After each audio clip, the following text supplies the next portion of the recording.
Price, supply, इन तीनों का relation is the combination in the last chapter. अभी हमने क्या क्या पढ़ा सुनिए।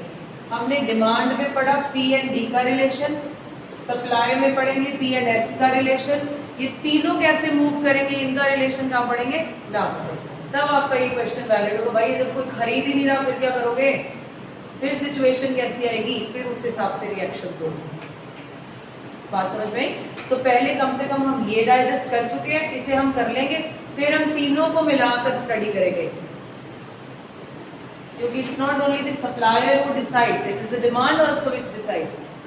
ओके, सो इसको भी हम होल्ड कर देंगे। ठीक है बेटा। नाउ अब आप लिखेंगे supply schedule. Schedule is which presentation? Tabular. तो मैं मीनिंग नहीं बार बार लिखाऊंगी, अब हमें पता है। टेबुलर प्रेजेंटेशन, ये भी दो तरह का है, इसी तरह से लिख लो, इंडिविजुअल एंड मार्केट। हाँ जी, ये टेबुलर प्रेजेंटेशन पता है ना कहाँ फिट करनी है यहाँ पे जी। It is the tabular presentation of, एक और कंपोनेंट ऐड हो गया, quantity of a commodity which a firm is willing and able to supply आगे at different possible prices during a given period of time. अब यहाँ पर ये बना लिया ऐसे, मीनिंग हम नहीं लिख रहे बेटा बार बार, आप जगह छोड़ सकते हैं, बाद में लिख लीजिए घर पे चाहे, क्योंकि मीनिंग अब पता है। स्पेस छोड़ दो, individual supply schedule and market supply schedule का, you can fill the meaning at home. इसका स्केड्यूल होता कैसा है वो बताएंगे। Are you able to understand क्या बोल रहे हैं? ओके, स्केड्यूल हमने बोला they both moves in the same direction, right? So if price is more, supply will also be more. So it is very simple, 1 2 3 4 5, what will be the supply? 1 2 3 4 5। ये तो individual का हो गया। What happens to the market? Let's see, वो भी same वैसे ही जैसे demand में था, 1 2 3 4 5, supply of A person, supply of B, supply of C. Market क्या होगा? A plus B plus C. इस पर इसने सप्लाई किया 1 2 3 4 5, इसने सप्लाई किया 2 3 4 5 6, इसने सप्लाई किया 3 4 5 6 7। मार्केट क्या है? कॉम्बिनेशन ऑफ ऑल थ्री, तो इसे ऐड कर दिया आपने, कितना 6, कितना आया 9 12 15 18। डबल तो नहीं इसमें कोई, कॉपी कर लीजिए। हाँ जी बच्चे, अब आ गया जी सप्लाई कर्व। कर्व में कौन सी presentation? Graphical presentation. It is the graphical presentation. ये भी दो ही कैटेगरीज में होगी, इंडिविजुअल, बच्चे तो बेचारा परेशान ही हो गया, क्या मैम से मार्केट, आंखें भी नहीं खुली बेचारे। ठीक है, इंडिविजुअल एंड मार्केट। इसका डायग्राम प्लॉट कैसे करेंगे? एक्स एक्सिस और वाई एक्सिस पे बताइए क्या आना चाहिए? Keeping demand in mind, price and supply. Remember price and demand था तो सेम रखा हमने, प्राइस एंड सप्लाई। वहां पर डायग्राम डाउनवर्ड स्लोपिंग था, यहाँ अपवर्ड होना चाहिए। क्यों? पॉजिटिव रिलेशन है। सो इट इज 1 2 3 4 5,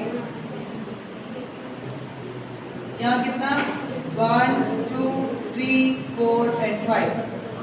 So 1 पे 1, 2 पे 2, so it is going to be an upward sloping diagram.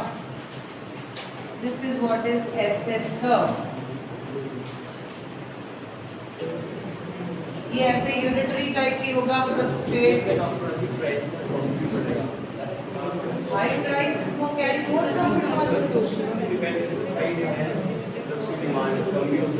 मैंने डिमांड तो बीच में लाई नहीं है इसीलिए अभी। वैसे आप बताइए जो चीजें महंगी हैं उनमें क्या है ज्यादा? मैंने अभी बोला था जो एलईडीज हैं। हाँ जी, ये क्वेश्चन बड़ा अच्छा है। ये कहाँ लॉजिक पढ़ा था कि प्राइस ज्यादा है तो प्रॉफिट ज्यादा ही होगा? अब आप सिंपल रूल लगाइए, सिंपल अभी लगाते हैं, वैसे बाद में भी स्टडी करेंगे। जब मैंने बोला एलईडीज 90-95,000 के थे, अब वो कितने के हैं? 30-35,000 के।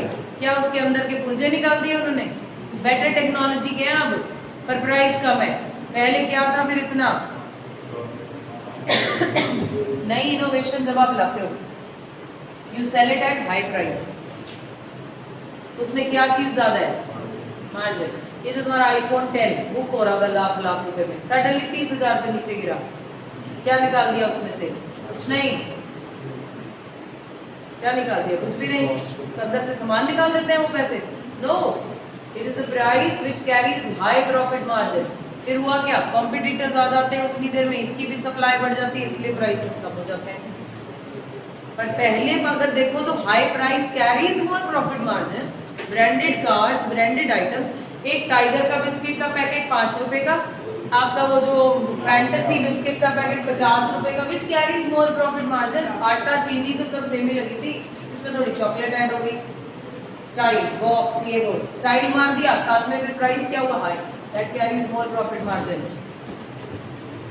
High price carries more profit margin. So that's simple.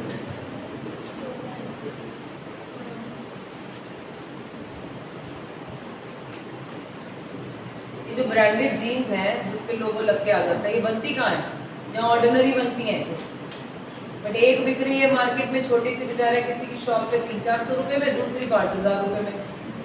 What extra do they have added? Nothing. It's the brand which is charging more, so that carries more profit margin. Supernormal profits.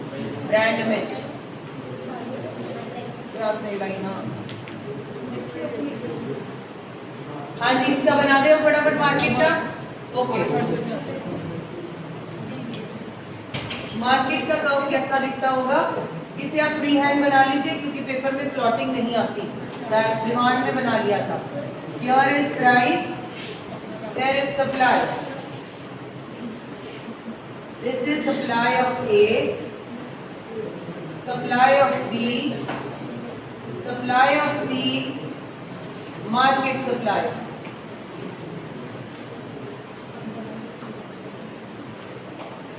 Market supply ज्यादा flatter क्यों है? It has more variation. इधर देखिए जरा, इन सब में एक एक का गैप है, इसमें 3-3 का गैप है। सो मोर वेरिएशंस। एक एक बंदे ने भी अगर एक एक यूनिट से सप्लाई बढ़ाई तो मार्केट में ज्यादा से बढ़ गई। That is why it is flatter.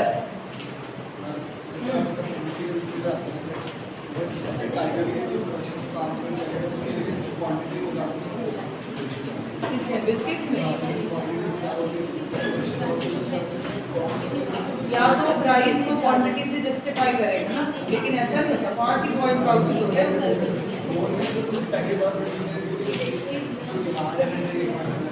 आज कल पढ़ेंगे इसमें कि गोल ऑफ द फर्म क्या क्या है। अब टाइगर का फर्म का गोल क्या है? To sell it to everyone. Goals पे भी तो डिपेंड करता है ना। अगर आपका गोल है सेल बढ़ाना, सेल मैक्सिमाइज करना, फिर आप क्या करोगे? आप फिर कम प्राइस पे भी बेच देते हो। तो आपका गोल क्वालिटी मेंटेन करना नहीं है, हाई क्लास टारगेट करना नहीं है। तो 2 तरह के गोल्स होते हैं, वन प्रॉफिट मैक्सिमाइज करना, फिर आप मेंटेन क्या करते हो? क्वालिटी। फिर वो डब्बी के अंदर भी, पाउचेस के अंदर बिस्किट बंद है ना। लेकिन दूसरी तरफ अगर आपका गोल सिर्फ सेल बढ़ाना है तो फिर आप क्या करते हो? You may sell it like tiger, ऐसे सेल पूरे 12-12 का पैकेट बेचते हो। इसको स्टॉप कर दीजिए। That's all for today.